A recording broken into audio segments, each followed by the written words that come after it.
Proche-Orient, à l'époque des patriarches, une croyance bien répandue était que Dieu bénissait toujours les justes et faisait souffrir les injustes.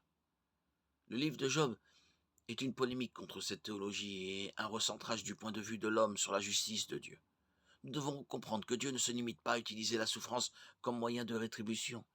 Il l'utilise aussi pour arracher les gens aux choses terrestres qui les attirent si facilement. De plus, Job rapproche les gens de la compréhension de l'œuvre expiatoire de Dieu sur la croix. Si l'humanité continue à penser que Dieu ne pouvait pas permettre à un homme innocent de souffrir, alors nous aurions manqué le plan de Dieu pour racheter le monde. Car Dieu a permis la souffrance d'un homme parfaitement innocent, Jésus-Christ, afin d'amener les siens au salut. Ainsi, le livre de Job finit par être une contribution inestimable à l'histoire de la rédemption. Le sceptique a beaucoup approuvé en affirmant que les actions de Dieu sont caractérisées par la cruauté. Dans le contexte, les passages bibliques qui semblent dépeindre Dieu comme cruel ne font en réalité rien de tel.